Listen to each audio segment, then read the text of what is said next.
Welcome to the Faith and Mental Health Podcast, where two worlds collide. I am your host, DeAndrea Bolden. Join myself and others as we have relevant, engaging conversation on a variety of topics that are related to faith and mental health. So be sure to tune in weekly and also to subscribe. Did you know that you can listen to this podcast on all major podcast platforms, such as Apple, Google, and even Stitcher? You can even catch this podcast on my YouTube channel. As a listener, please know that we want to hear from you, and we hope that you would reach out with feedback, suggestions, and even ideas for guests and topics that you would like for us to include. Oh, do you mind helping me out by simply sharing this podcast with others? Thank you, and I hope you enjoy today's episode. God bless.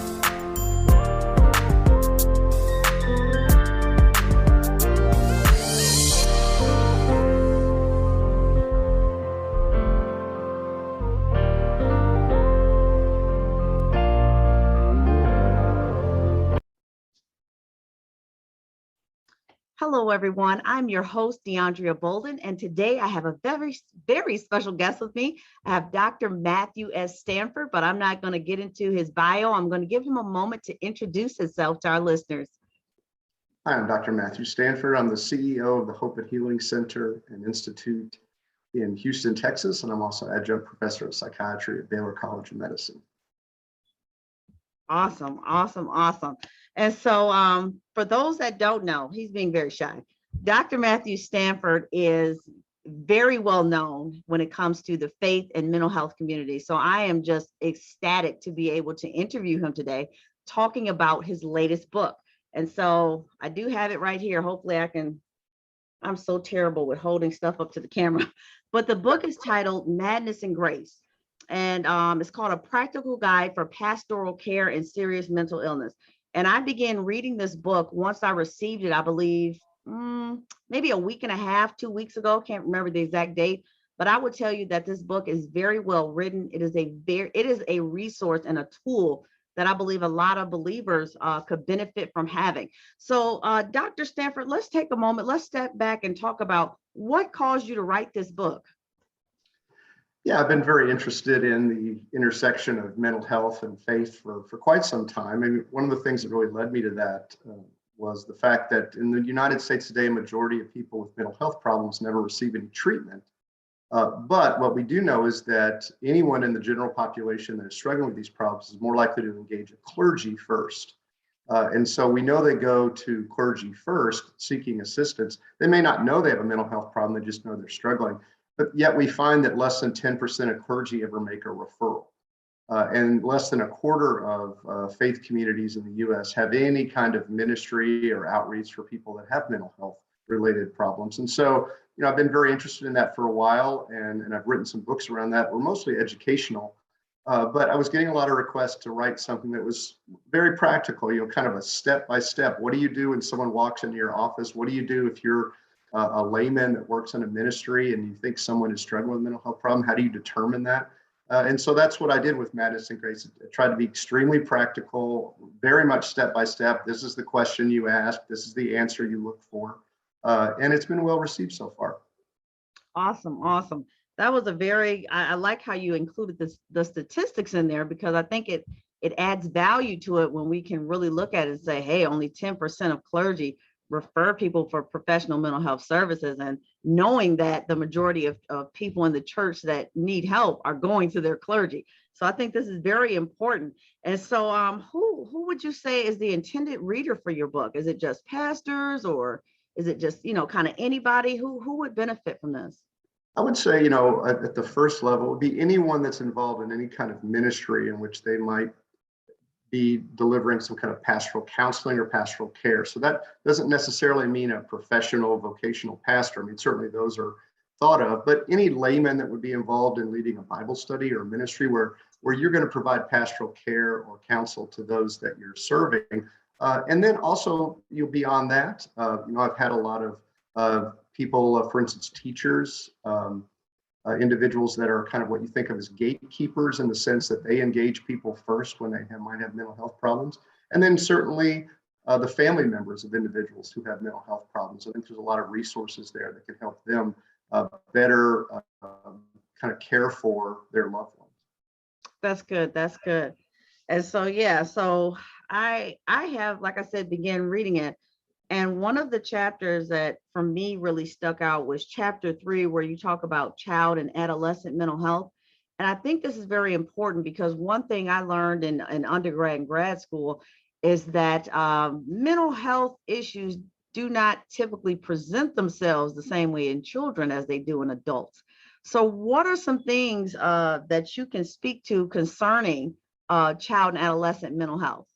Yeah, that's a good point. I mean, we have to remember, and I think I actually say in this book that children are not just little adults. We have to remember that. And so, when we're looking for, mental health problems, they may manifest in a very different way in a child. And children don't have the same kind of cognitive and verbal abilities that adults have. So they can't really express to you how they're feeling or what they're thinking.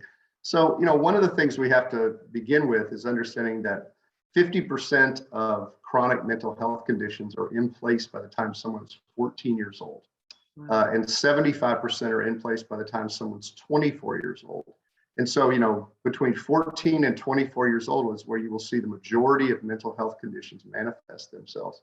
And so we would expect to see these in children. This isn't something where we would not expect to see that.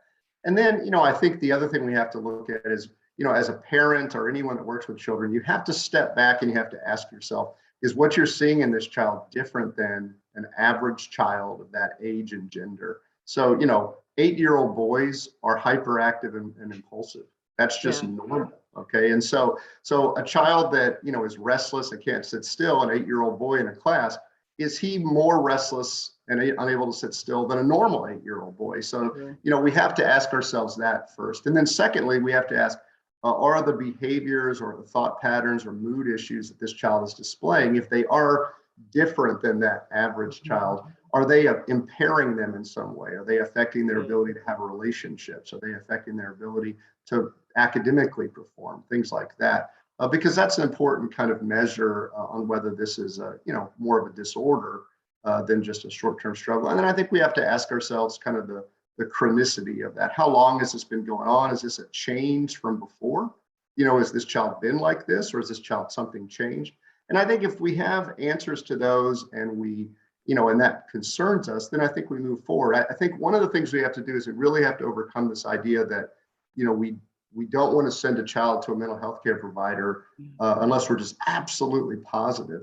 And I think about it in the context of this. If your child wakes up and they have a sore throat, it's very common now for you to say, okay, well, I'm going to run you down to the urgent care and get a strep test just to make sure you don't have strep throat.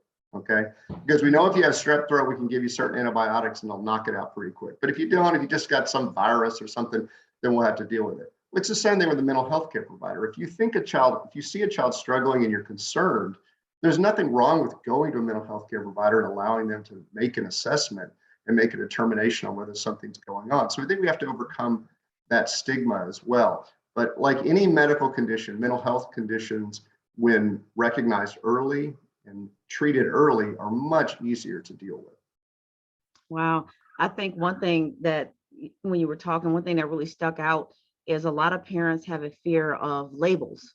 They don't want their children to be labeled, because if they're labeled, then something's wrong with them. And if something's wrong with them, is it my fault that I feel as a parent? I think it's kind of a lot of parents take it personally sometimes when it comes to getting to the point where it's like, hey, I think I need to get my child some help. I think there may be some abnormal behaviors and patterns that, need to be addressed and get an assessment. So thank you for taking the time to really speak to that, because I believe that we're going to see a greater highlight on child and adolescent mental health. So I think that's very important. And I'm glad you put that in there, because a lot of books that deal with mental health just deal with adults. And like you said, people will try to apply that information to the little adults or children.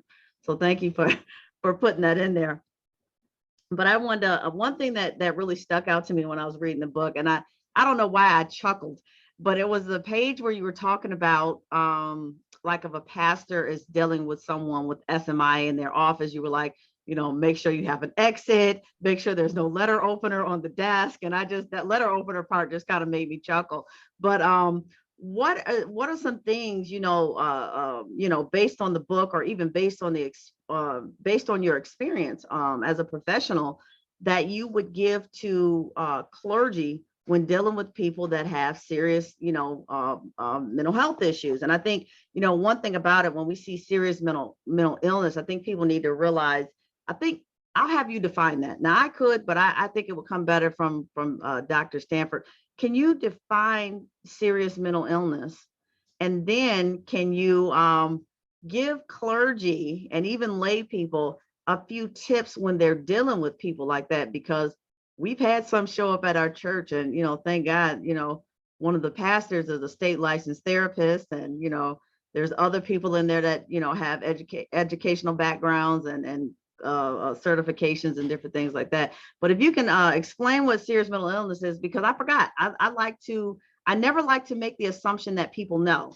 I know based on what I went to school for and what I do, but everybody may not know what is meant or what the definition is for serious mental illness. So if you can just take a moment to define that, and then just give some tips for people in the church that may come into contact with people that fit that category.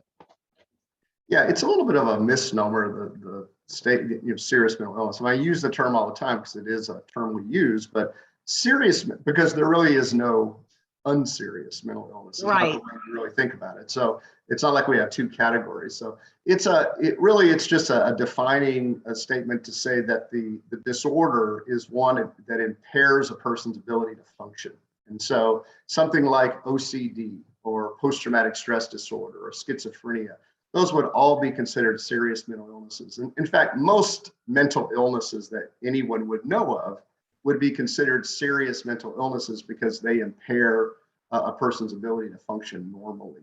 And so, I mean, you wouldn't necessarily consider, say, something like a phobia, because you could still go to work, and you can be afraid of spiders, but not, you can still go to work. So, I mean, that's kind of the thing there. But, we are talking about, to your second part there, we are talking about people in distress and people that are struggling with really a brain problem. And so, we know they're going to show up at churches first. That's just a fact. I think, one of the things we have to understand is that people with mental illness are no more likely to be violent than someone who doesn't have mental illness. In fact, what the research shows is they're more likely to be the victims of violence than the perpetrators of violence. We have this narrative that runs in our news programs that virtually every person that commits a violent offense is somehow related to mental illness. But the reality is that most of the time, there's nothing in that person's background that says that. They just, a neighbor said, oh, he was kind of an odd guy. And then, a reporter runs with that and says, there may be a history of mental illness. But, in that book, I actually go through and I look at church shootings, because that's a great concern that people in faith communities have.